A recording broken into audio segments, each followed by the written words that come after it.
December 19th, 1971. The final week of the 1971 NFL season. It's a big game between Washington and Cleveland.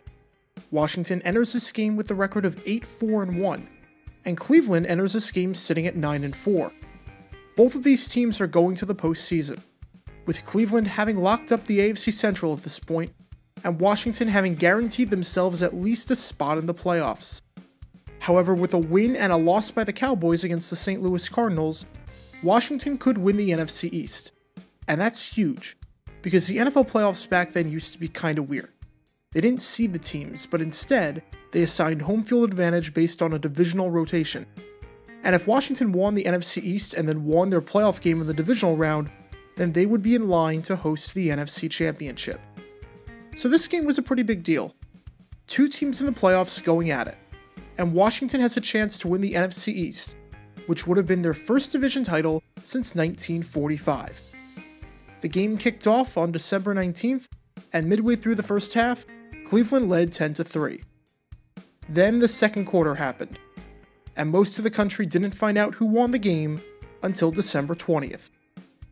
Most NFL fans are familiar with the Heidi Game. This is the story of its lesser-known sequel.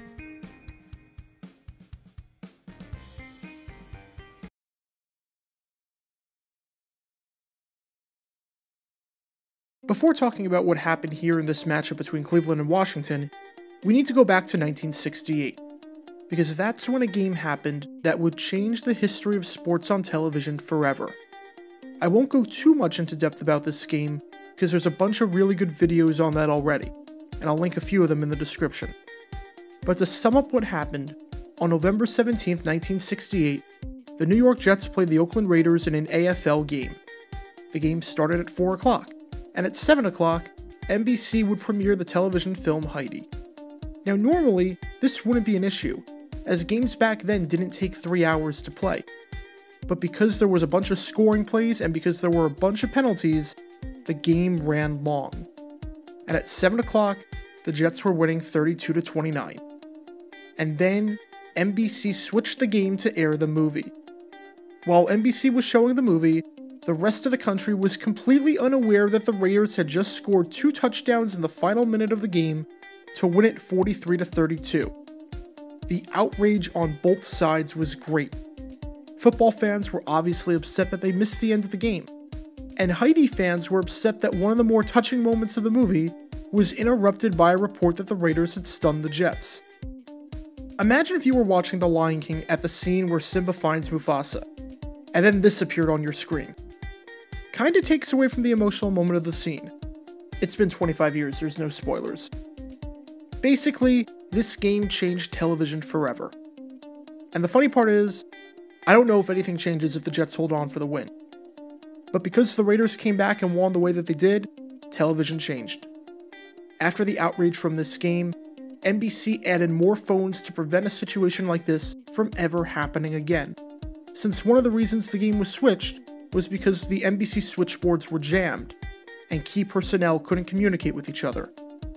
And new policies were put into place almost immediately that the network would never switch away from a game in progress. And this practice was put into place less than 1 month later. On December 16, 1968, the Oakland Raiders and San Diego Chargers played against each other.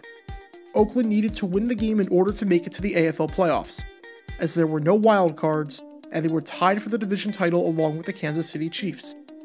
And sure enough, the game was a close one, with the Raiders winning 34-27, and the game ran long, interfering with the start of the kids show Huckleberry Finn.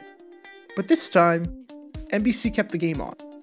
They aired the conclusion of the game between the Raiders and the Chargers, and simply started their night programming 8 minutes later.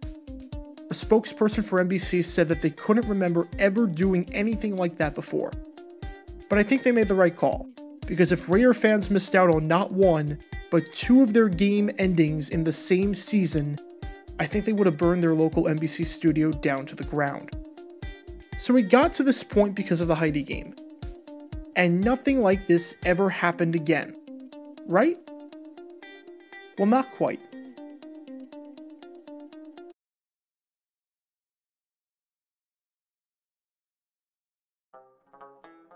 Now let's jump ahead to this 1971 game between Cleveland and Washington.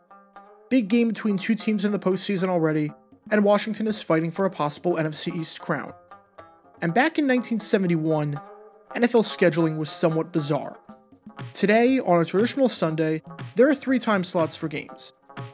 Assuming you're on the East Coast, you have your early games at 1 o'clock, you have your late games at 4 o'clock, and then you have your Sunday night football game. But back in 1971, there was no Sunday night football, but there were still 3 time slots. You had your early games at 1 o'clock, and you had your late games at 4 o'clock, and then you had your games at 2 o'clock. What purpose these 2 o'clock games served, I have no idea, seeing as these games overlapped with both the early and late games. And I have no idea why the league played games at this time slot, and if I ever find out, I will make a future video about that for sure. But at 1 o'clock that day, you had Cleveland and Washington squaring off. And at 2 o'clock, a bunch of NBC affiliates inexplicably got switched to a game between the Baltimore Colts and the New England Patriots. Now this game was a big one for the Colts, as a win would give Baltimore the AFC East crown. But why on earth did the Cleveland game get switched midway through? Well, there was a massive miscommunication that took place earlier in the week with NBC. The previous Tuesday, NBC informed their stations as to which games they would receive.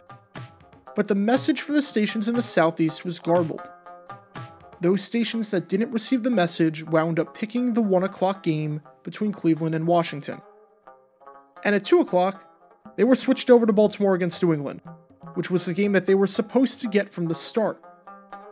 So they aired the Cleveland-Washington game at the start, and then at 1:54, these affiliates were informed for the first time that they were going to be switched over. That's it. 6 minutes notice. These stations urgently requested NBC to change their minds and keep the game on, probably remembering what happened 3 years earlier with Heidi. But NBC declined the request. Even though the Washington-Cleveland game was between 2 playoff teams, compared to the New England-Baltimore game where the Patriots were already eliminated from playoff contention. And even though Washington is the main team in Virginia, NBC made the switch in the Southeast.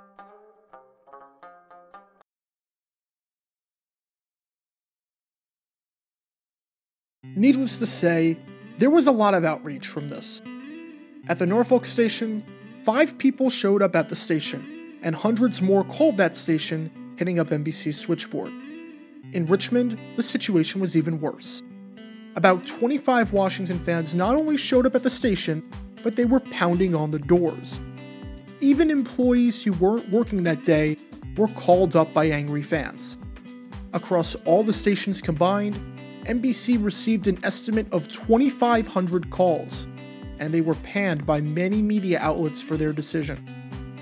Let's just say that calendar week was not good for the NFL on television, seeing as the league played on Christmas later in the week for the first time, and the result was absolutely disastrous.